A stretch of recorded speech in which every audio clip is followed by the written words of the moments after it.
Chapter VX6 Murder XX.NG. Choi signe la clause du silence d'un coup sec sur le dossier du traître. Le verdict est mortel. Chaque gramme de plomb investi épuise sa couverture civile. Il ne reste qu'une trace de plomb avant que l'assassin perde sa masque devant le témoin. Narration. Nous commençons dans un entrepôt où Choi Moo-ja traverse la pire nuit de sa vie. Ou du moins, c'est ce qu'il semble. Tandis que des brutes lui administrent une raclée pour impressionner leur chef, comme une scène de film mafieux bon marché. Mais le chef au téléphone ne comprend rien, parce qu'il est certain que Moo-ja est justement là, le traquant ailleurs. Crac. Mauvais timing. Car en un instant, tout change. Moo-ja n'est pas pris. Il n'était même pas dans l'entrepôt. Il attendait simplement. Et quand les brutes s'y attendent le moins, il les élimine avec une froideur qui vous glace le sang. Résultat, l'homme qui semblait impuissant était celui qui contrôlait tout depuis le début. Effacer les témoins. Sans erreur, sans échappatoire. Ici, vous comprenez qu'il n'est pas un simple combattant. C'est un assassin d'élite. Pas un type quelconque, un professionnel du chaos. Et il ne tue pas seulement, il veille au moindre détail. Rien ne passe inaperçu, rien ne reste. Il met des gants, descend au sol et commence à nettoyer comme un rituel. Sang, empreintes, traces, tout disparaît. Il est un fantôme. Et il n'était même pas là. Pendant ce temps, au port, la tension n'est plus seulement élevée. Elle est en mode overload. L'air s'alourdit, le temps s'arrête. Et là, face à son ancien chef, un jeune homme lève son arme. Pas par peur. Par vengeance. L'homme rit, le voit comme avant, mais ce gamin n'est plus le même, et il est prêt à presser la détente, sans trembler, sans hésiter. Tout le suspense était une simple façade. En réalité, nous sommes sur un plateau de tournage, et Kang Da-hyuk, l'acteur, est un désastre dans les scènes sérieuses. Il est le roi des romances coréennes. Mais là, il est en difficulté, parce que le réalisateur ne joue plus. On dit qu'il n'a pas de talent, mais on voit bien que l'ambiance est d'un autre niveau. À la recherche d'un signe, il voit passer Moo-ja dans la rue, et... merde, le look n'était pas anodin. Il reste bouche bée devant ce regard, du type « ne me touche pas parce que je t'entraîne ». Il le suit jusqu'à une supérette, pensant voir un vrai criminel. Mais le coup de théâtre est brutal. Moo-ja s'habille comme un acte de guerre. Et là, avec un sourire d'employé parfait, il aide un client sans argent, comme s'il était son meilleur ami. Da-hyuk est tellement impressionné par Moo-ja qu'il jure d'apprendre sa technique d'acteur caché, coûte que coûte. Un vieux ivrogne commence à faire un scandale à la caisse, et pendant une seconde, Moo-ja perd son sang-froid comme si on avait appuyé sur un bouton. Il imagine l'éliminer avec une précision chirurgicale à la nuque, mais il s'oblige à garder le sourire d'employé parfait, au cas où. Juste au moment où tout devient gênant, Da-hyuk entre comme une lumière et paie la note, sauvant la situation. L'acteur profite du geste pour lui offrir un café, et lui lance la proposition qui le laisse bouche bée. Il veut qu'il soit son maître d'acteur. Et bon sang, un assassin professionnel avec 14 ans d'expérience reste tellement décontenancé qu'il rougit même pour un compliment comme ça. Moo-ja ne comprend rien, mais ses mains tremblent plus qu'à toute mission suicide qu'il a jamais menée. Et ce n'est pas de la peur, quelque chose de bizarre se passe. Da-hyuk s'en va de mauvaise grâce à cause d'un appel du manager, et bien sûr, laisse sa carte de crédit oubliée, et voilà, l'assassin a désormais l'excuse parfaite pour que le malentendu devienne un désastre total. L'odeur du parfum l'a tellement déstabilisé qu'il plonge dans des souvenirs de son premier baiser, dans une mission ancienne qu'il avait oubliée. Et voilà, il se met à imaginer des scènes d'amour qui n'ont jamais eu lieu, du genre, et si, à 34 ans, c'est la première fois qu'il ressent quelque chose qui l'abat complètement. Et pour un assassin, ce n'est pas un sentiment, c'est un signal rouge d'urgence. Il est tellement distrait qu'il renverse du vin sur un client dans son travail de serveur. Et ne s'en rend même pas compte. Quand l'homme commence à crier, il ne s'y attend pas. Moo-ja, soudain, sonne comme si l'air s'était chargé de peur. L'homme se tait instantanément et dit juste que la tâche s'en va toute seule. Parce qu'il ne veut pas mourir d'un accident nerveux. Ses instincts sont en mode gênant, et il ne peut plus feindre que tout va bien, parce que sa tête est ailleurs. Plus tard, en mangeant avec ses collègues criminels, la tension monte d'un cran. Couteau sur la table, poulet frit au milieu de la guerre, comme si c'était une journée normale. Le chef arrête la bagarre, mais pas pour la raison que tout le monde pensait. Il est fatigué, vraiment. Moo-ja reste un désastre dans ses tâches, et maintenant, il l'affronte devant tout le monde, sans filtre. Il s'avère que le chef a découvert que Moo-ja n'a pas remis ses rapports depuis 3 jours. Parce qu'il passait son temps à la supérette, comme si c'était son deuxième foyer. Quand on le presse, les collègues ne peuvent s'empêcher de blaguer. Est-ce qu'il est amoureux? Moo-ja est tellement absent qu'il n'arrive même plus à se souvenir de la réponse de sécurité. Et voilà le supplice. Tu aimes quelqu'un. Fine. Et ainsi commence quand l'assassin tombe amoureux. Moo-ja est un expert à effacer les traces pour ne laisser aucune preuve. Mais vous, ne soyez pas des fantômes. Laissez votre empreinte en mettant un like, abonnez-vous et commentez si l'amour est la mission la plus dangereuse de toutes. À fond. Nous commençons dans un entrepôt où Choi Moo-ja traverse la pire nuit de sa vie. Ou du moins, c'est ce qu'il semble. Pendant que des voyous lui donnent une raclée pour impressionner leur chef, comme une scène de film mafieux bon marché. Mais le chef au téléphone ne comprend rien. Parce qu'il est certain que Muja est justement là, le traquant ailleurs. Crac, mauvais timing. Parce qu'en une seconde, tout change. Muja n'est pas pris au piège. Il n'était même pas dans l'entrepôt. Il attendait simplement, et quand les voyous s'y attendent le moins, il les élimine avec une froideur qui vous glace le sang. Résultat, l'homme qui semblait vulnérable était celui qui contrôlait tout depuis le début. Élimine les témoins, sans erreur, sans échappatoire. Ici, tu comprends qu'il n'est pas un simple combattant. C'est un tueur d'élite. Pas un type comme les autres, un professionnel du chaos. Et il ne tue pas seulement, il veille à chaque détail. Rien ne passe inaperçu, rien ne reste. Il met des gants, descend au sol et commence à nettoyer comme un rituel. Sang, empreintes, traces, tout disparaît. Un fantôme. Et pourtant, il n'a même pas été là. Pendant ce temps, au quai, la tension n'est plus seulement élevée, elle est en mode overload. L'air est lourd, le temps s'arrête. Et là, face à son ancien chef, un jeune homme lève son arme. Pas par peur, par vengeance. L'homme rit, le regarde comme avant, mais ce gamin n'est plus le même. Et il est prêt à appuyer sur la détente, sans trembler, sans hésiter. Tout le suspense n'était qu'une façade. En réalité, nous sommes sur un plateau de tournage. Et Kang Da-hyuk, l'acteur, est un désastre dans les rôles sérieux. Il est le roi des romances coréennes, mais il est maintenant en difficulté, parce que le réalisateur ne joue plus. On dit qu'il n'a pas de charisme, mais on voit clairement que son aura est à un tout autre niveau. En cherchant un signe, il voit Muja passer dans la rue et, merde, son look n'était pas du tout casual. Il reste bouche bée devant ce regard, genre « ne me touche pas, sinon je t'entraîne avec moi ». Il le suit jusqu'à une boutique de proximité, pensant qu'il va tomber sur un vrai criminel. Mais la révélation est brutale, Muja s'habille comme un uniforme de guerre. Et là, avec un sourire parfait de salarié, il aide un client sans argent comme s'il était son meilleur ami. Da-hyuk reste tellement impressionné par Muja qu'il jure d'apprendre sa technique d'acteur caché, coûte que coûte.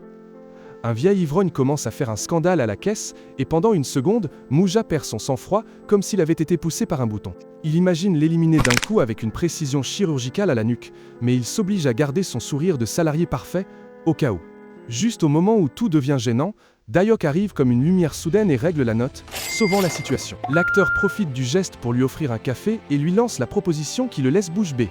Il veut qu'elle devienne son maître d'acteur. Et bon, un tueur professionnel ayant 14 ans d'expérience reste tellement décontenancé qu'il rougit même pour un compliment comme celui-là. Muja ne comprend rien, mais ses mains tremblent plus que lors de n'importe quelle mission suicide qu'il a jamais menée. Et ce n'est pas à cause de la peur. C'est parce qu'une chose étrange se passe. Da-hyuk partit brutalement à cause d'un appel du manager et bien sûr, laissait sa carte de crédit oubliée. Et voilà, l'assassin avait désormais l'excuse parfaite pour que le malentendu devienne un désastre total. L'odeur du parfum l'avait tellement déstabilisé que Muja plongea tout entier dans des souvenirs de son premier baiser, une mission ancienne qu'il n'aurait même plus pu se rappeler. Et tant pis, il se mit à imaginer des scènes d'amour qui n'avaient jamais eu lieu, du genre et si, vraiment gênant. À 34 ans, c'est la première fois qu'il ressent quelque chose qui le déstabilise complètement. Et pour un assassin, ce n'est pas une émotion, c'est un signal d'alerte rouge. Il est tellement distrait qu'il renverse du vin sur un client pendant son travail de serveur, sans même s'en rendre compte. Quand l'homme commence à crier, il ne l'attend pas.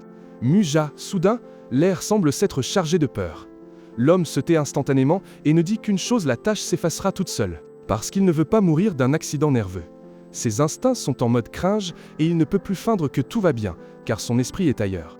Plus tard, en mangeant avec ses collègues criminels, la tension monte d'un grand couteau sur la table, poulet frit au milieu de la guerre, comme si c'était une journée ordinaire. Le chef met fin au conflit, mais pas pour la raison que tout le monde croyait. Il est vraiment fatigué. Muja reste un désastre avec ses tâches, et maintenant il se retrouve face à tous, sans filtre. Il s'avère que le chef a découvert que Muja n'a pas remis ses rapports depuis 3 jours. Parce qu'il passait tout son temps dans la supérette, comme si c'était son deuxième foyer. Quand on le presse, les collègues ne peuvent s'empêcher de plaisanter, est-ce qu'il serait amoureux? Muja est tellement absent qu'il n'arrive même pas à se souvenir de la réponse de sécurité. Et là commence la torture. Tu aimes quelqu'un? Tu es amoureux. Ouais, clairement, tu t'es collé à la supérette à regarder un mec, et plus rien ne t'intéresse. Quand il essaie d'expliquer qui est ce mec, il le fait avec une froideur si extrême que ça donne presque mal au cœur. Comme s'il décrivait une cible, pas quelqu'un qui l'apprécie. Jusqu'à ce qu'il voit un acteur à la télévision et réalise que le jeune homme qui le cherche est une célébrité. Il rougit de honte en réalisant que l'homme est Kang Da-hyuk, et pas n'importe qui, mais celui qui est sur toutes les couvertures. Mais son patron lui met les pieds dans le plat d'un seul coup, avec un avertissement mortel. Pour eux, l'amour, c'est une distraction. Et la distraction, c'est la mort. Alors il lui ordonne de l'oublier, convaincu que s'il ne se revoit pas, l'intérêt s'éteindra tout seul. Bien sûr, le patron ne connaît pas l'obstination de Dayok, qui apparaît depuis 3 jours d'affilée à la boutique à 1h du matin, mangeant comme si c'était la chose la plus naturelle au monde, tandis que Muja le regarde en silence, comme s'il évaluait son âme. Il le compare à un phoque léopard tendre au départ, mais avec un instinct de chasse qui ne pardonne pas. Il a l'air d'un ours en peluche, mais derrière cette apparence douce se cache un prédateur qui vient de briser sa paix. Muja ne peut plus supporter le suspense et l'affronte directement, en utilisant son nom d'acteur.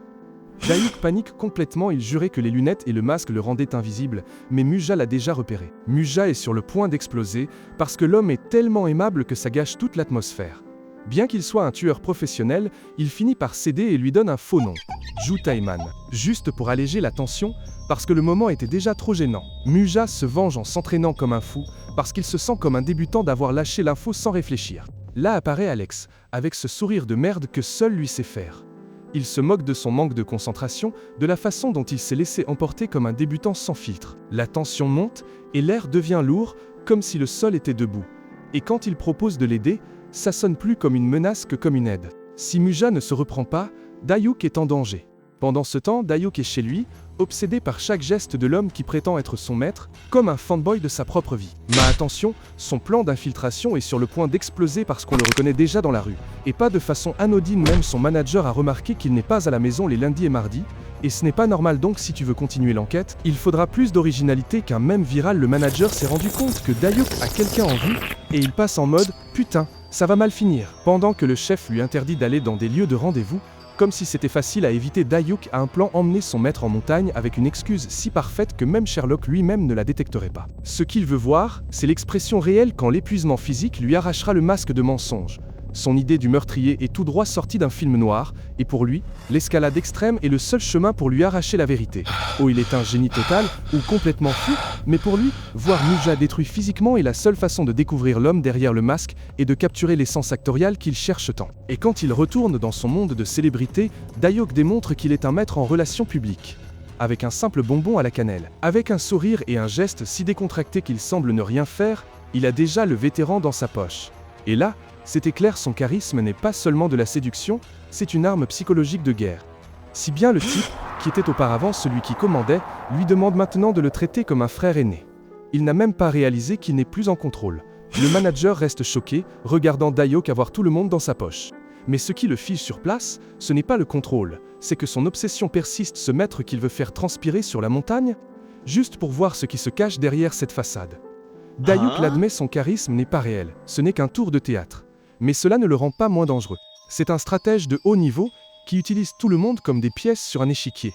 Et quand tu t'en rends compte, tu ne sais plus s'il feint ou si tout ce qu'il fait partie de son plan. Pendant ce temps, Muja commence à sentir qu'il perd le contrôle et décide de tout remettre à zéro, à la folie. Il s'installe dans un bain de glace, les mains et les pieds liés, cherchant que le froid le ramène à cette froideur que l'acteur détruit simplement par sa présence. Un niveau d'autodestruction qu'il ne savait même pas exister. Quel final effrayant, ce type ne joue pas seulement avec les gens, mais avec l'esprit même. Si tu as aimé, like, parce que ça ne peut pas rester sans énergie. Abonne-toi pour voir si le plan de randonnée fonctionne. Et commentez quel manoir vous voulez que soit le suivant. À bientôt. Chapter VXX Murder XXX.ng. Choix signe la clause du silence d'un coup sec sur le dossier du traître. Le verdict est mortel. Chaque gramme de plomb investi épuise sa couverture civile. Il ne reste qu'une trace de plomb avant que l'assassin perde sa masque devant le témoin. Narration. On débute dans un entrepôt où Choi Muja vit la pire nuit de sa vie, ou du moins, c'est ce qu'il semble. Tandis que des voyous lui administrent une raclée pour impressionner leur chef, comme dans un film de mafia bon marché. Mais le chef au téléphone ne comprend rien. Parce qu'il est certain que Muja est juste là, le traquant ailleurs. Crac, mauvais timing, car en une seconde, tout bascule. Muja n'est pas pris. Il n'était même pas dans l'entrepôt. Il attendait simplement. Et quand les voyous s'y attendent le moins, il les élimine avec une froideur qui vous glace le sang. Résultat, l'homme qui semblait impuissant contrôlait tout depuis le début. Effacer les témoins. Sans erreur, sans échappatoire. Ici, vous comprenez qu'il n'est pas un simple combattant. C'est un assassin d'élite. Pas un type comme les autres, un professionnel du chaos. Et il ne tue pas seulement, il veille aux moindres détails. Rien ne passe inaperçu. Rien ne reste. Il met des gants, descend au sol et commence à nettoyer comme un rituel. Sang, empreintes, traces, tout disparaît. Il est un fantôme et pourtant il n'a même pas été là. Pendant ce temps, au port, la tension n'est plus seulement élevée. Elle est en mode overload. L'air s'épaissit, le temps s'arrête. Et là, face à son ancien chef, un jeune homme lève son arme. Pas par peur, par vengeance. L'homme rit, le voit comme avant, mais ce gamin n'est plus le même. Et il est prêt à appuyer sur la détente, sans trembler, sans hésiter. Tout le suspense n'était qu'une façade. En réalité, nous sommes sur un plateau de tournage, et Kang Da-hyuk, l'acteur, est un désastre dans les scènes sérieuses. Il est le roi des romances coréennes, mais là, il est en difficulté, parce que le réalisateur ne joue plus. On dit qu'il n'a pas de profondeur, mais on voit déjà que l'ambiance est ailleurs. À la recherche d'un signe, il voit passer Mouja dans la rue. Merde, le look n'était pas au hasard. Il reste bouche bée devant ce regard, du genre « ne me touche pas parce que je t'entraîne ». Il le suit jusqu'à une supérette, pensant voir un criminel de vérité. Mais le twist est brutal. Mouja enfile son uniforme comme un acte de guerre. Et là, avec un sourire de salarié parfait, il aide un client sans argent comme s'il était son meilleur ami. Da-hyuk est tellement impressionné par Mouja qu'il jure apprendre sa technique d'acteur caché, coûte que coûte. Un vieux ivrogne commence à faire un scandale à la caisse, et pendant une seconde, Mouja perd son sang-froid comme si on avait appuyé sur un bouton. Il imagine l'éliminer avec une précision chirurgicale à la nuque, mais il se force à garder le sourire de salarié parfait, au cas où. Juste au moment où tout devient gênant, Da-hyuk entre comme une lumière et paie la note, sauvant la situation. L'acteur profite de l'occasion pour lui offrir un café et lui lance la proposition qui le laisse bouche bée. Il veut qu'il soit son maître d'acteur. Et bon, un assassin professionnel avec 14 ans d'expérience reste tellement décontenancé qu'il rougit même pour un compliment comme ça. Mouja ne comprend rien, mais ses mains tremblent plus qu'à toute mission suicide qu'il a jamais eue. Et ce n'est pas par peur. C'est quelque chose de bizarre qui se passe. Da-hyuk s'en va maladroitement à cause d'un appel du manager, et bien sûr, laisse sa carte de crédit oubliée. Et voilà, l'assassin a désormais l'excuse parfaite pour que le malentendu devienne un désastre total.